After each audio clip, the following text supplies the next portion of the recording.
Bom dia a todos, aqui é o professor Ronaldo Bastos e no comentário de hoje eu quero falar de como devemos interpretar algumas frases proferidas por representantes do bolsonarismo, seja a própria família Bolsonaro, seja pessoas da sociedade civil ligadas ao governo Bolsonaro, seja pessoas representantes do Estado, ou seja, aqueles que fazem parte de partidos associados à causa do bolsonarismo, aqueles que não fazem parte de partido nenhum, mas são jornalistas ou personalidades ligadas ao bolsonarismo.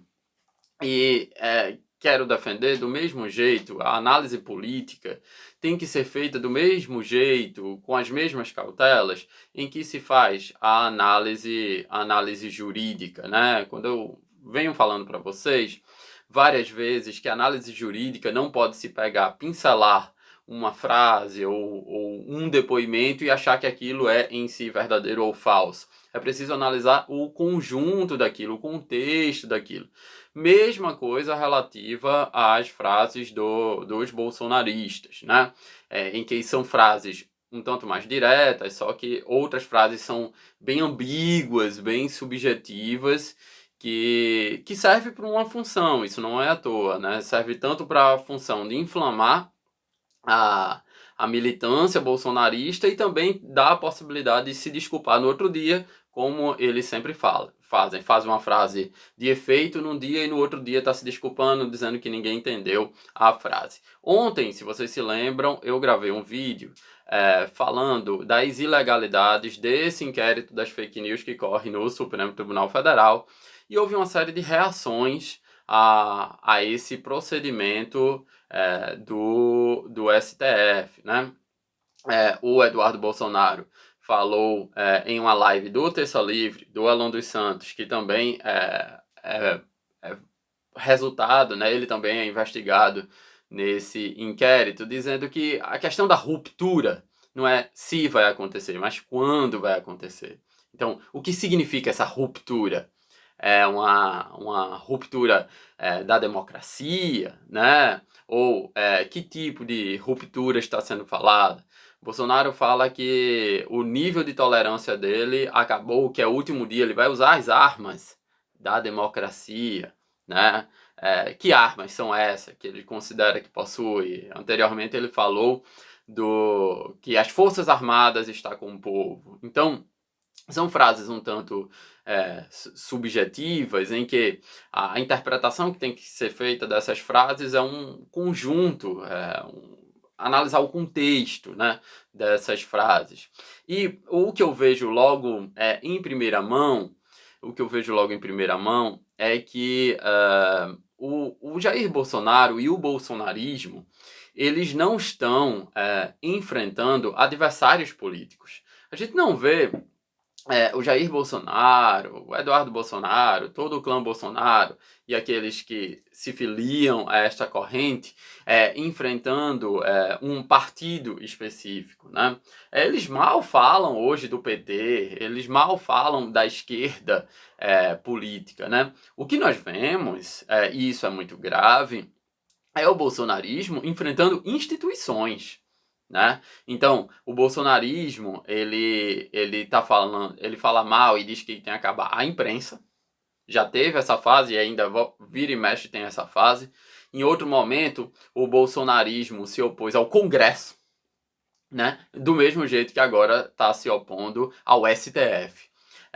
Veja que o bolsonarismo está se opondo a instituições que caracterizam o próprio Estado de Direito, logo, caracterizam a democracia. Né? O bolsonarismo não está se opondo, não vem se opondo a ideologias políticas que são contrárias a eles e que eles promovem antagonismos dentro do jogo da política.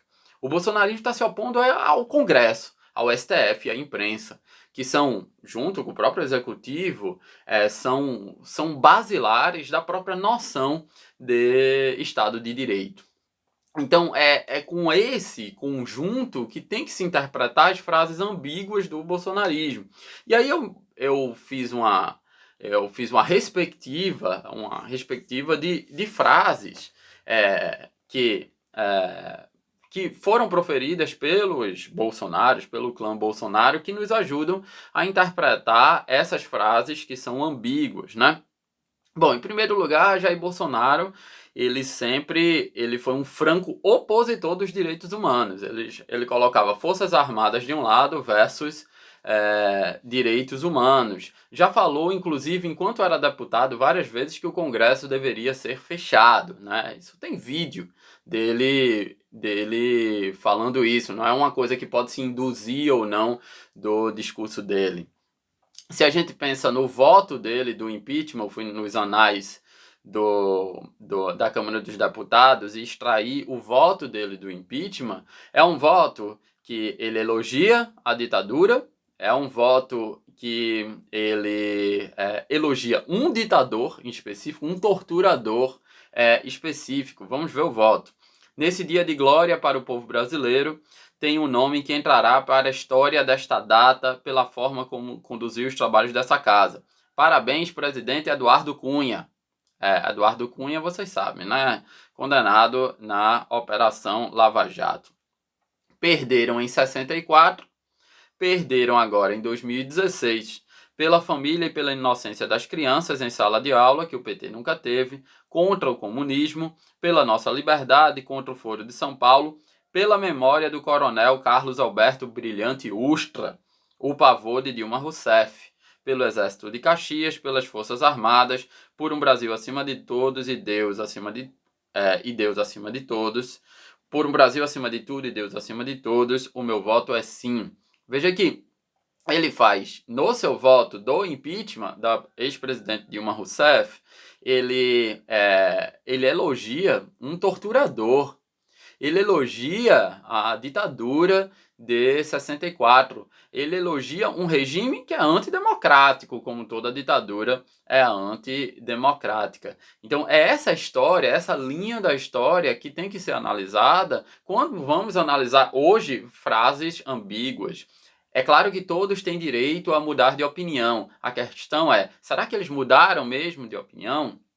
Quando estava no contexto, não sei se vocês se lembram, das revoltas no Chile, e aí o bolsonarismo disse que se essas revoltas chegassem aqui, lembre que o Chile é o estado mais liberal da América Latina, e o bolsonarismo disse que se essas revoltas estivessem aqui, eles poderiam usar do AI-5, né, o ato institucional número 5, foi um ato que suspendeu direitos políticos, suspendeu a possibilidade de habeas corpus, foi um ato que gerou o ambiente mais sangrento da nossa ditadura militar. Então, nesse contexto, Carlos Bolsonaro diz que, por vias democráticas, no Twitter dele, a transformação que o Brasil quer não acontecerá na velocidade que almejamos.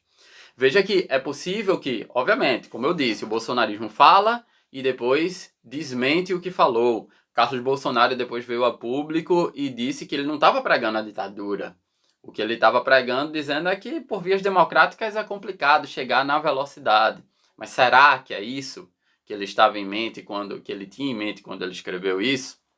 Nesse contexto do AI-5, o Alan dos Santos, jornalista responsável pelo Terça Livre, jornalista ligado ao governo, está sendo investigado nesse inquérito das fake news. Ao que ele diz, o establishment quer ver Bolsonaro repetindo o AI-5, mas o que vejo é o povo querendo o novo AI-5. E ai de Bolsonaro caso tente parar o povo, né? Então, esse era o contexto, inclusive não era nem o contexto do AI-5, era o contexto da prisão em segunda instância, né, quando o STF mudou o seu entendimento. Veja que ele é explícito nessa questão do AI-5.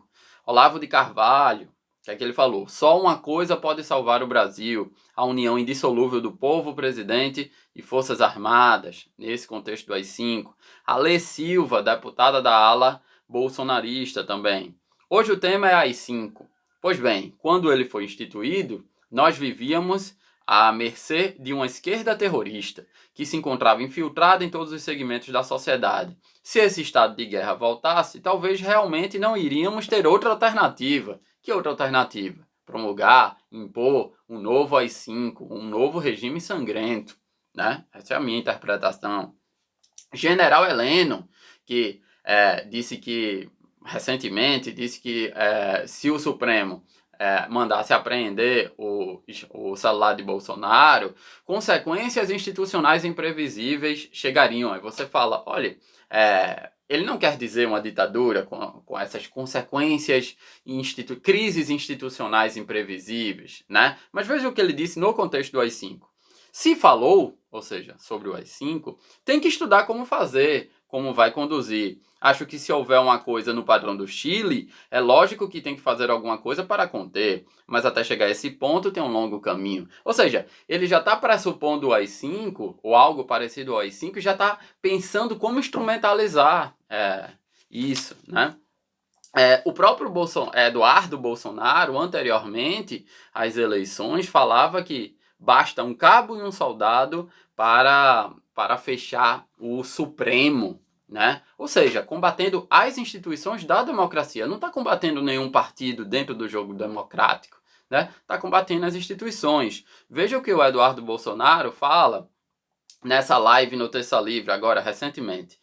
Quem tem uma postura mais moderada, vamos dizer, querem evitar esse momento de caos ocasionado por uma ruptura, eu entendo essas pessoas. Mas falando bem abertamente, a opinião de Eduardo Bolsonaro, é ele que diz isso. Não é mais uma opinião de si, mas de quando isso vai acontecer. E a gente discute esse tipo de coisa, diz ele, no interior do governo. Então, o que eu quero mostrar para vocês nesse vídeo, nessa breve reconstrução de falas de pessoas ligadas ao bolsonarismo, pessoas que ocupam mandato político e pessoas que são jornalistas, blogueiros ligados ao bolsonarismo, é que o bolsonarismo, ele flerta com a ditadura militar. Ele flerta com o comportamento inconstitucional das Forças Armadas. Ele flerta, assim, com rupturas democráticas, né?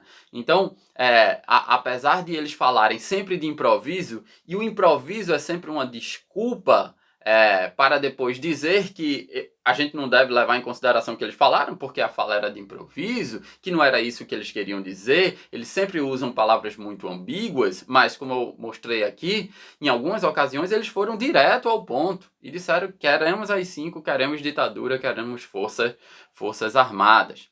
Então, quando a PF, por exemplo, ela iniciou a operação contra os governadores por causa de um possível covidão, né?